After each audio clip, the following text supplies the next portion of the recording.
Okay, so we're at my favorite. Is it my favorite episode? Let me check. Yes.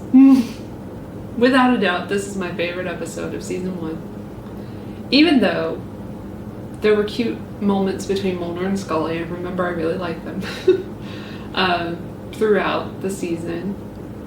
This one was just the best in terms, like, I would put this as a contender for writing and directing in like an award show and stuff. So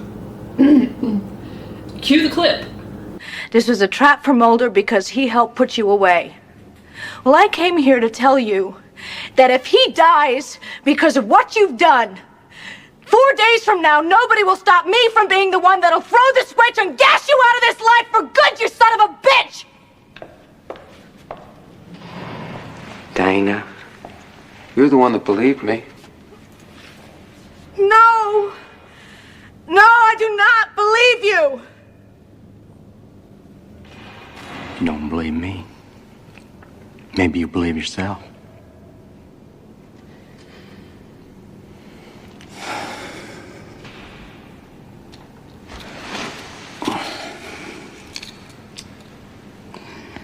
There was that one time when I was 14 and my parents had gone to bed and I snuck downstairs all alone. Got one of my mom's cigarettes and went out onto the porch in the dark. I was so scared. My heart was beating. I mean, they would have killed me if they knew. But I was so excited. Not because of the cigarette, I mean, it was gross, but because I wasn't supposed to.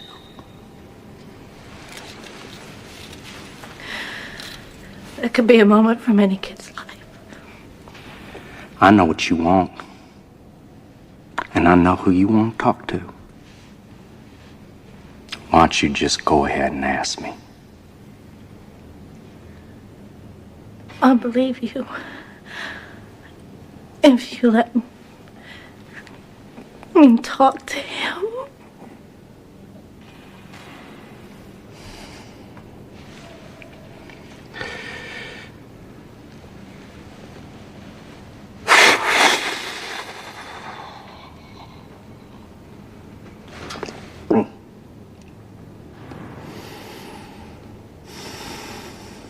So this is the 13th episode, Beyond the Sea, which is funny because I watched it like after I watched the Black Mirror episode from this season that was called Beyond the Sea.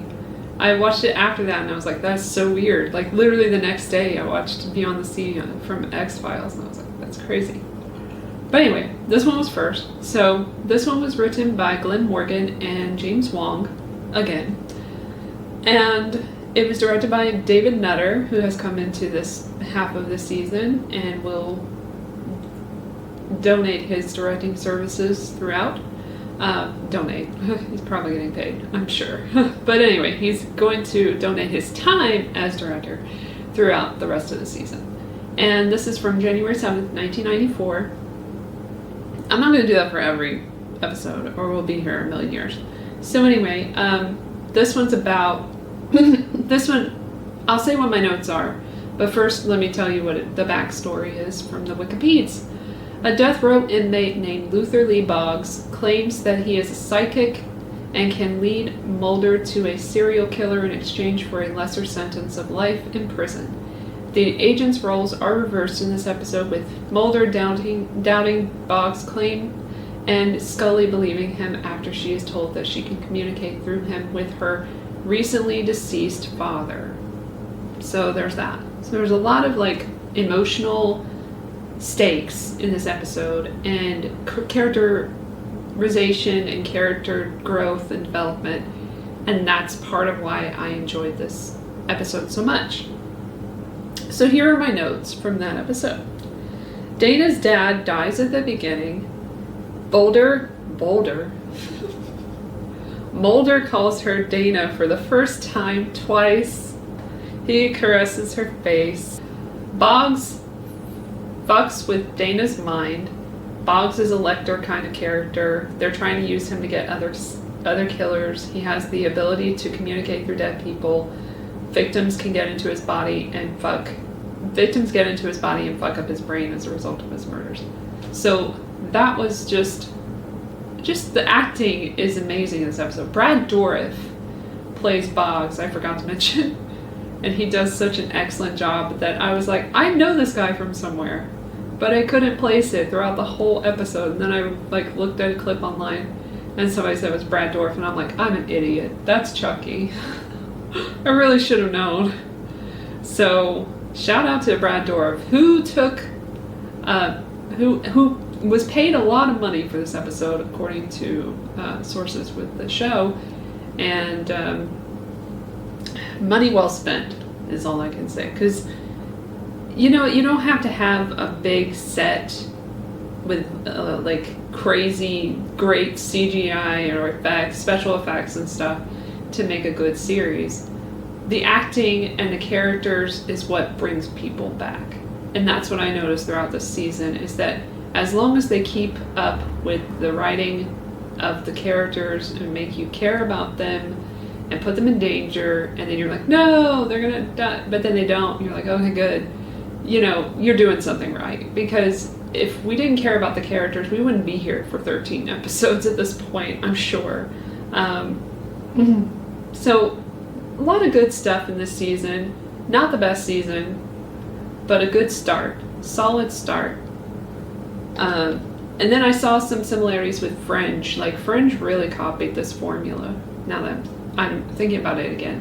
Because I kept noting that in my head throughout. The relationship between Peter and Olivia was very similar, in my opinion, to the relationship between Mulder and Scully. It was just kind of like the same kind of formula that they used. And then they had Freaks of the Weeks and stuff too, so it was interesting. And then overall overarching themes that keep coming into play. So like the Altiverse and everything. So I just thought that was interesting to point out. Okay, the next episode would be, at first I thought it might be a little controversial today. People might not take it well. But then I was like, I don't know. But then at the very beginning, I heard something crazy. And I was just like, yeah, we're in 1994.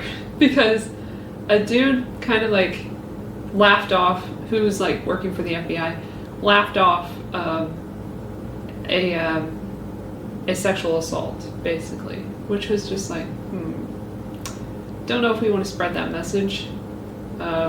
Show, but we are. Anyway, this is from the Barber. Larry and Paul Barber wrote this episode with Rob Bowman directing. Rob Bowman comes up a lot. He also he directed the Fight the Future film from 1998, The X-Files Fight the Future. So we'll see him again. Wait, did he? Oh shit, I might be wrong. He might have directed I Want to Believe. Hold on a second. Hold on. Hold that thought. Am I a dumbass? Let's see. Well, of course I'm a dumbass. That goes without saying. Yeah.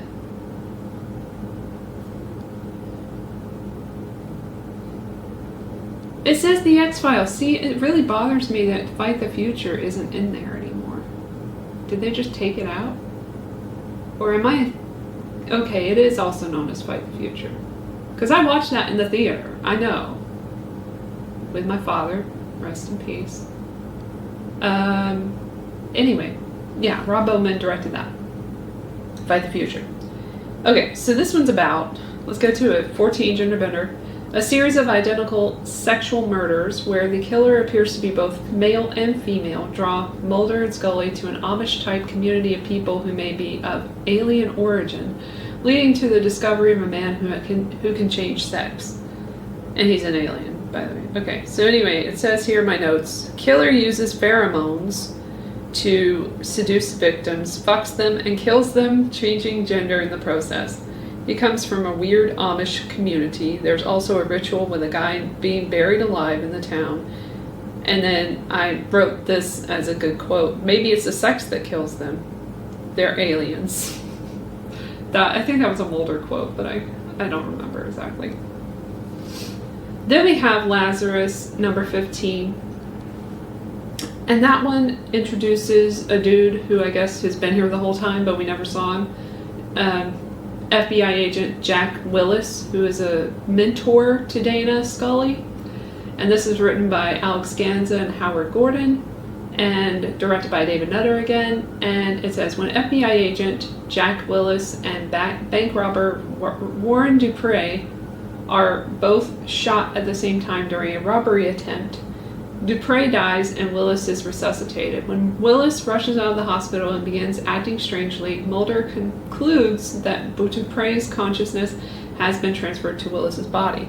And I just wrote, bank robbery, Jack Willis, a partner of Scully's, gets possessed by a murderer. And I think he was like, I think he dies at the end. Did he die? I don't remember if he died now. It doesn't matter. I don't care about the character. I never saw him before. I didn't have any connection to him. Alright, let's just move on because I do not remember that guy. And I just saw this episode a few days ago. So, Young at Heart is number 16, directed by Michael Lang, written by Scott Coffer and Chris Carter, and it's about a psychotic criminal from one of Mulder's past cases. John Barnett is back to get revenge on Mulder for incarcerating him. Before Barnett's release, a renegade doctor had found a way to reverse the aging process, using Barnett as his test subject. Mulder and Scully rush to catch the now unrecognizable youthful Barnett before he carries out his threat to kill all of Mulder's loved ones.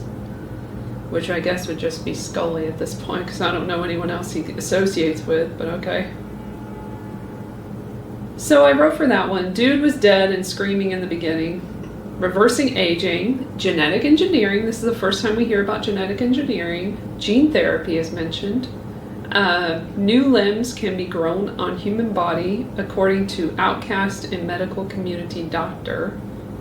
AMA censured him. High up the ladder, the secret goes. So then we have like a look at like the overarching theme, you know, the truth is out there, that sort of thing. Then EBE is the next episode. You have to remind me what the hell that stands for, because I know the Lone Gunman said it, but I don't remember what it was. Extraterrestrial biological entity. Okay, I totally forgot that. So, thank you, Wikipedias. This is the 17th episode, EBE. William Graham directed it. Glenn Morgan and James Wong wrote it.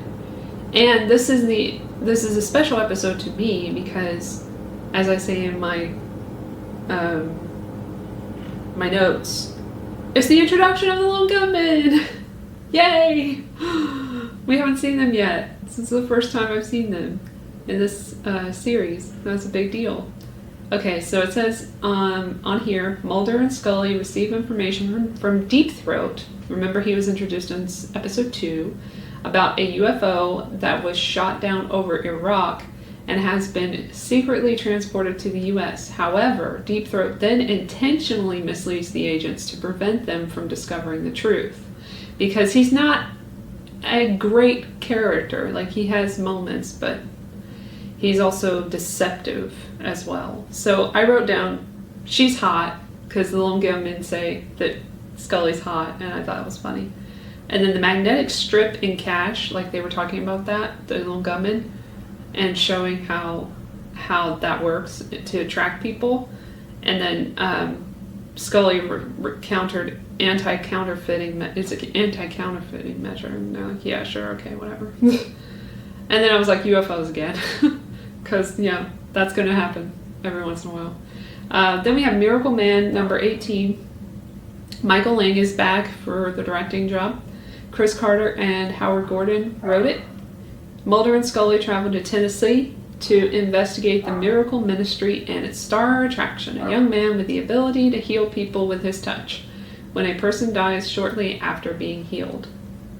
Okay, so that's Miracle Man. I wrote down, and these have spoilers because I will spoil some shit. If you haven't seen The X-Files season 1, what have you done with your life? But like also, like it's been enough time that you should know this or not know this and not care. So if you watch this and you're upset that I'm spoiling anything, I do not care. It's been years. It's been 20 something. How many years? 94, 2004, 2024. Not my strong suit, math. 24 is 2004, 34 years. 30 years. It's been almost 30 years. So get over it. So this one I wrote down: religious healing, laying hands on people to heal and kill.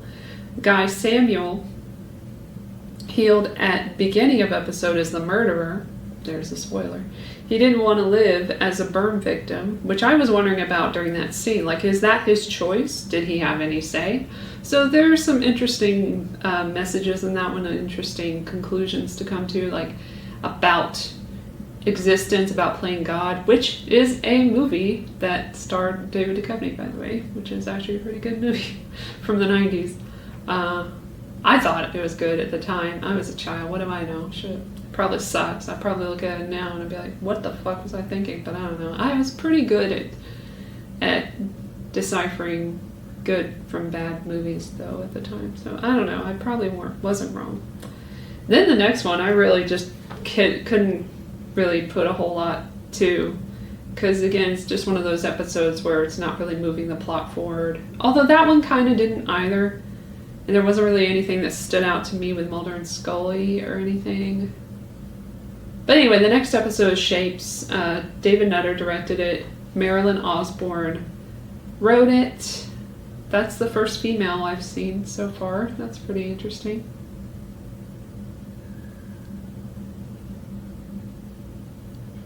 Okay. She's from Touched by an Angel. She's written that too. Mulder and Scully head to an Indian reservation in northwestern Montana to investigate a manslaughter case which Mulder believes may relate to the very first X-File ever created at the FBI and its main subject, lycanthropy, which is lycans are like werewolves or whatever. It's like werewolves, but it's like shape-shifting, but they look like wolves. So I just wrote Native American shapeshifters. That's what we're doing. I mean, it's not really that big a deal. Then we got number 20, Darkness Falls, with Joe Napolitano coming back to direct. Chris Carter wrote it. This is in spring of 1994. Mulder and Scully travel to a remote area of Washington State National Forest after an entire group of loggers goes missing. They soon discover that an unseen force that was lying dormant has been awakened. So I wrote for this one,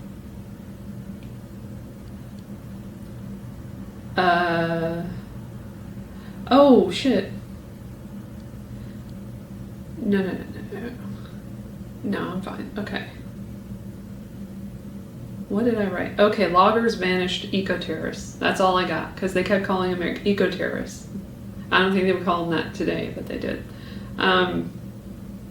Episode 21 is Tombs. This is the one that I was mentioning before, like, kind of prefacing, like, oh, it's just a monster or freak of the week, episode number 3 or, squeeze. But then it turns out, nope, he's back. So this is about Tombs.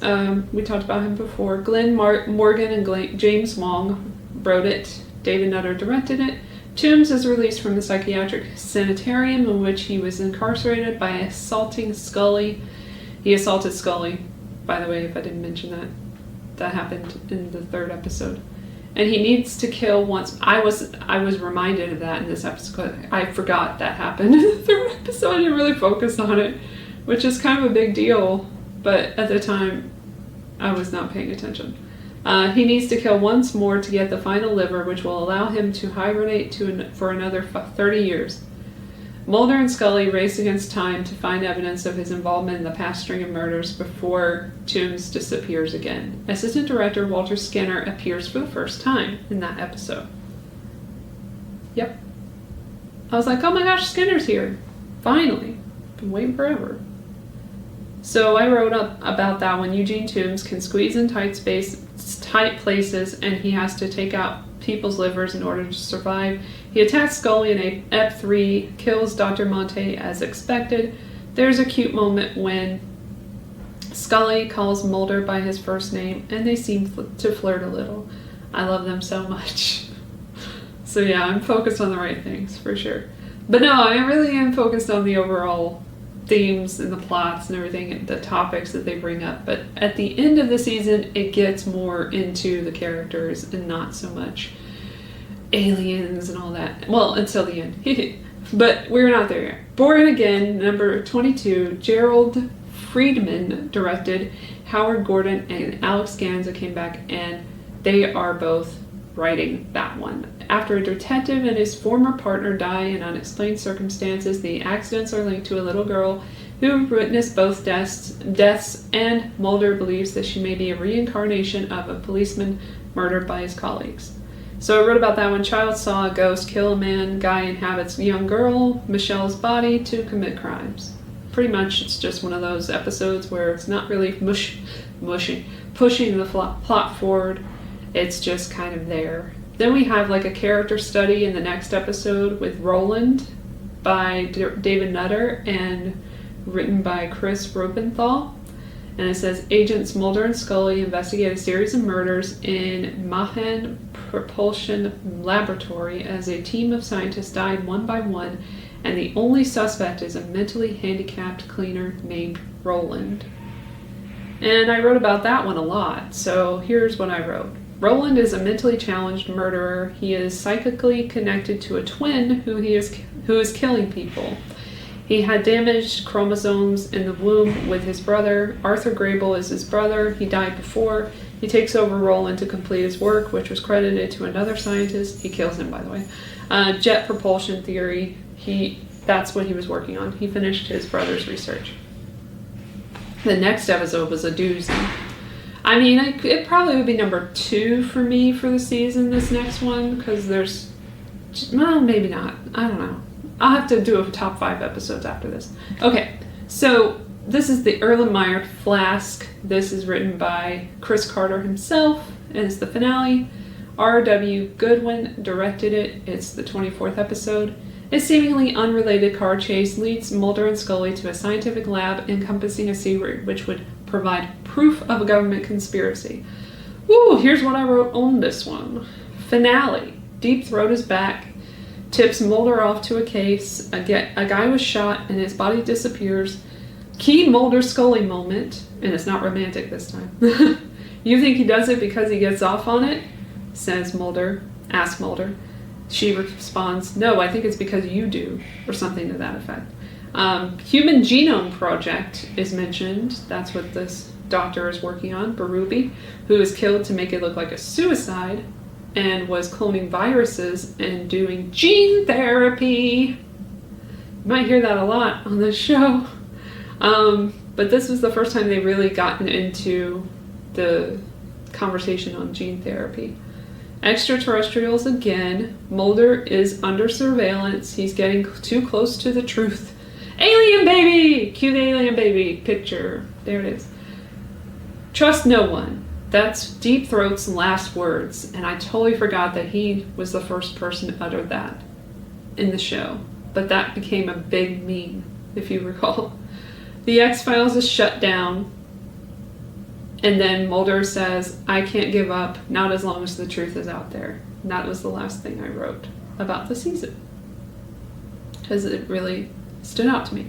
So if I'm looking at this fucking list here, if I say what my top 5 is, let me say what my top 5 is. So obviously I should put Pilot number 1 because that introduces the whole show. So Pilot's number 1. Then number 2 I would say is Beyond the Sea, because it wouldn't exist without the pilot. That's just math.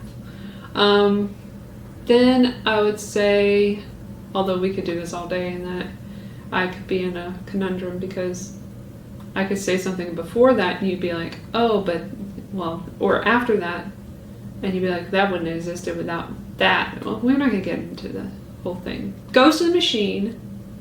Let's see here. Fallen Angel really does stand out to me. I'm gonna say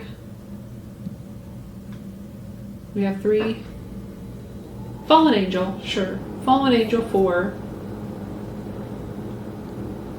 And my 5th episode of the season, favorite episode of the season, is Space. Fuck it. Space! You're in there. Alright, that's my top 5.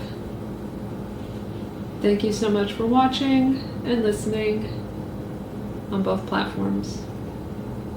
Stay tuned for season 2. Super awkward, fun reviews. Bye bye!